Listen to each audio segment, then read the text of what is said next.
Okay, so start by sitting in a position that is comfortable as much as possible, but at the same time, good to keep your back straight if you can. That helps the mind to be more clear, alert, focused.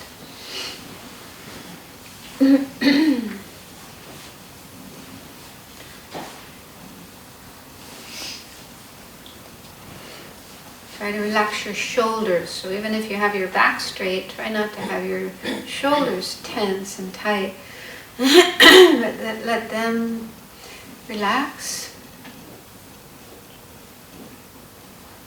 You can keep your eyes open a little bit to help your mind stay awake. Otherwise, if we close our eyes, there's a possibility of falling asleep. So keep your eyes open a little bit if it's not too uncomfortable. And then have them looking down onto the floor in front of you.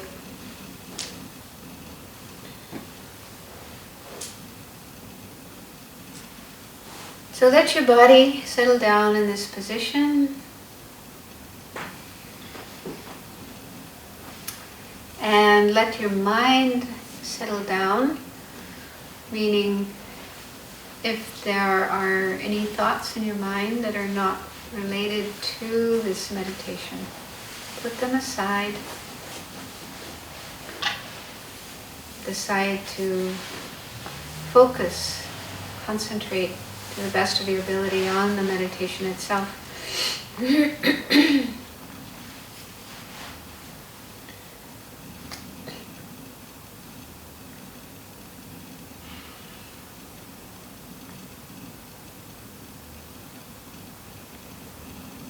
So, first we'll contemplate the certainty of death. One way of doing that is to think that in this world, human beings have been living for many thousands, tens of thousands of years. There's been millions or maybe billions of people who have already been born and lived and died in this world. And this is something that happens to everyone. Every human being, every living being in fact, has to go through this experience of dying. Death is something that happens to everyone, and I am no exception.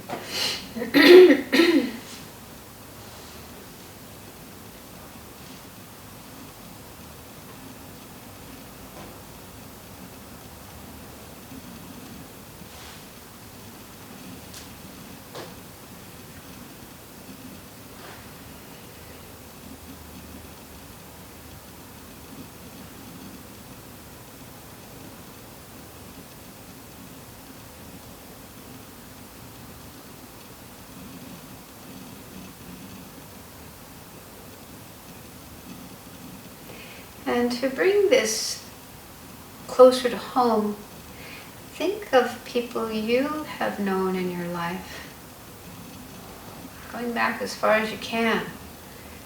Think of people in your family, or classmates at school, or teachers, friends that you have known who have already passed away.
And then after thinking about those people, say to yourself, one day it will happen to me. It will be my turn to die.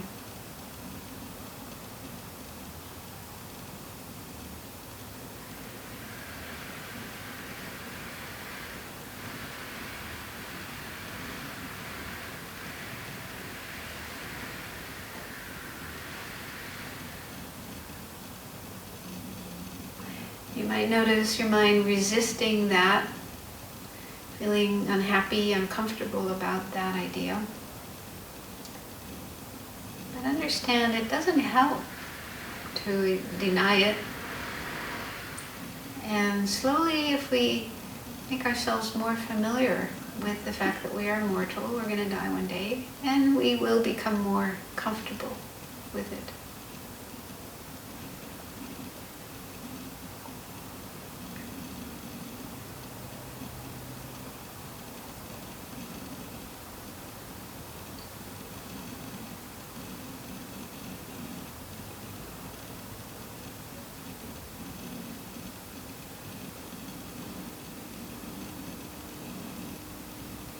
And to get a stronger sense of our mortality, we can also think that we have a limited amount of time and it's decreasing all the time.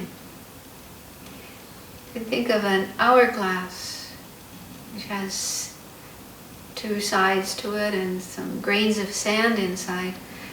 And when you turn the hourglass so the sand is on top, then it starts running down into the bottom, grain by grain, and eventually all the grains are gone. So that's a good analogy of our life. We have a certain amount of time, a certain number of years, months, days, hours, minutes, and it's running out all the time.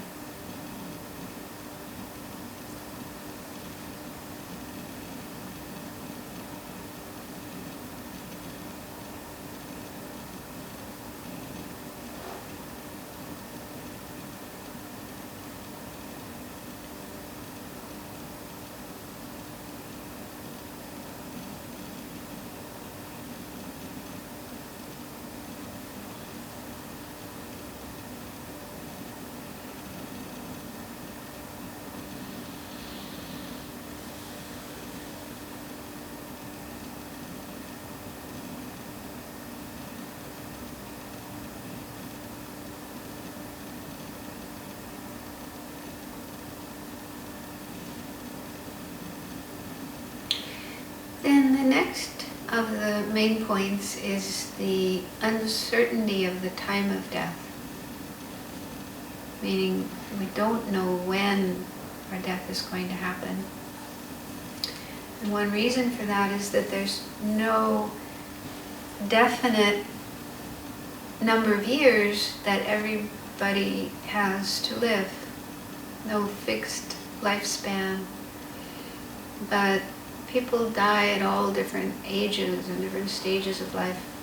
So you could think of examples of that in your own experience. People you know who've died even as children or teenagers or young adults, as well as people at the other end who died in their 80s or 90s or even over 100.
Another reason for the uncertainty of the time of death is because death happens due to many different causes.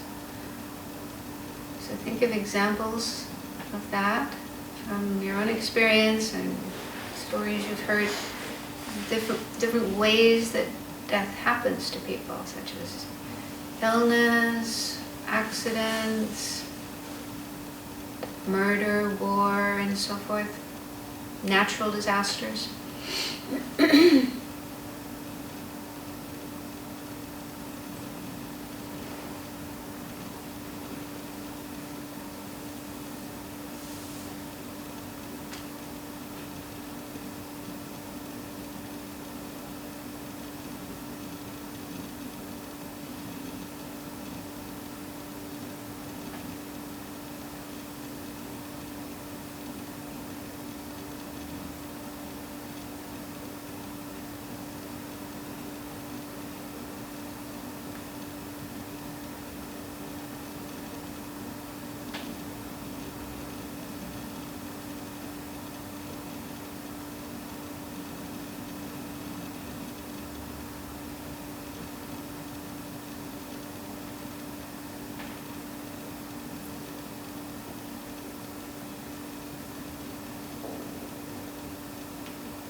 The irony is that even things that normally prolong life, like food and medicine, can sometimes be a cause of death.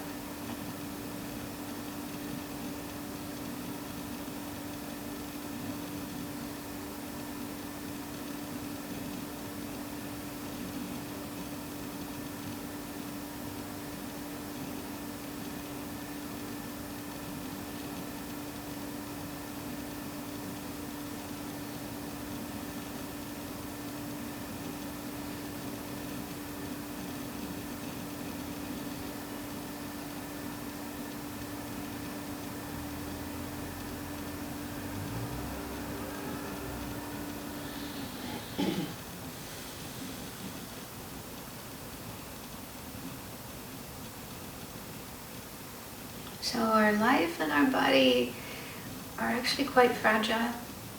Even if we're healthy and fit and able to do lots of things with our body, but it doesn't take much for our body to lose all of its strength and for death to happen, for our body to become lifeless.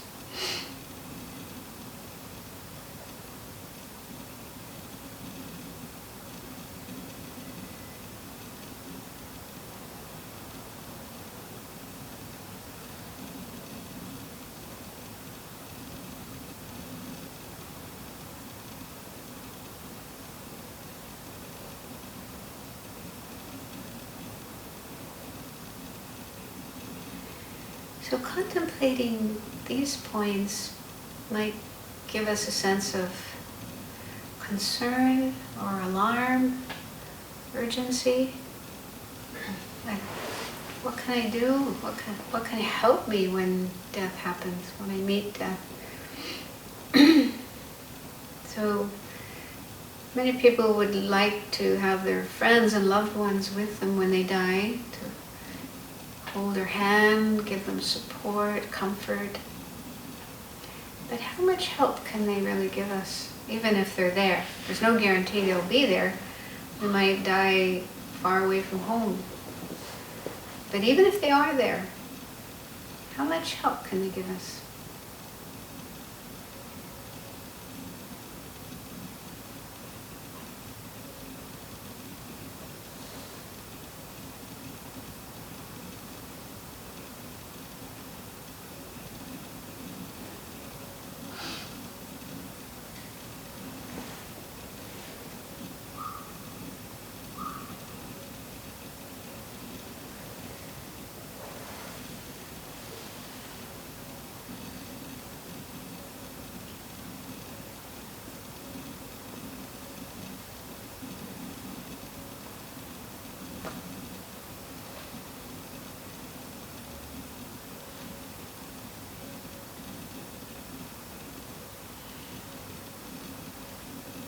Another thing to contemplate is our wealth and possessions. We spend a lot of time and energy in our life accumulating wealth and buying things. And they do bring a certain amount of happiness, pleasure during our life. But can they help us at the time of our death?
And then there's our body, which again during our life we probably spend a lot of time and energy taking care of, looking after, developing like muscles and certain abilities, things we can do with our body.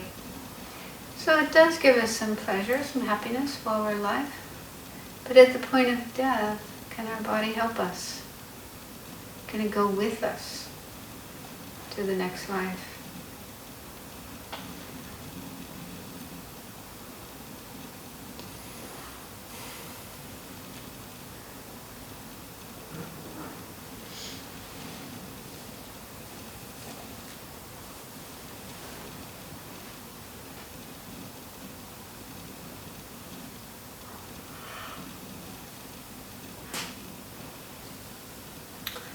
So the only thing that does go to the next life, the only thing that continues after death is our mind, our consciousness, together with the imprints of the actions that we've done, the karma we've created, which can be with our body, physical actions, or speech, verbal actions, but also with our mind, our thoughts. Even with our thoughts, we're creating karma. And if we have more bad karma, negative karma from negative actions, then chances are our next life will be an unfortunate one. A lot of problems, a lot of suffering. I'm sure we don't want that. We want good experiences.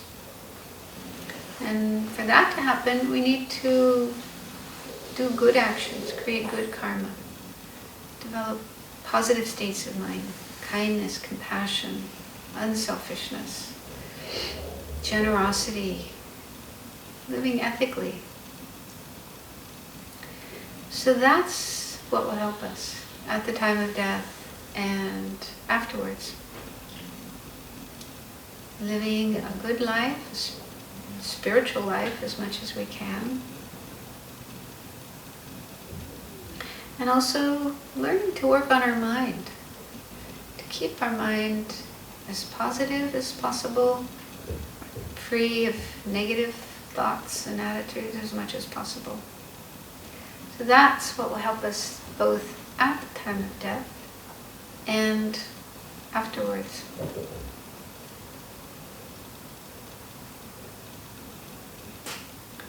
So see if that makes sense to you. You can accept that, and if so, you might want to make a determination, a commitment to do your best to live such a life. Create as much good actions, positive actions as you can, and as few negative ones as you can. Really try to work on your mind, making it as positive as possible and free of negative thoughts and attitudes.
didn't feel like I was pushing you there. We're going a little bit fast. If you're on your own, doing the meditation on your own, you can spend as much time as you want contemplating each of the points. I really like doing that. I really like going into details, thinking about all the different ways that death can happen and so on. But this was just to give you some idea of the meditation, and then if you find it helpful, you can do it on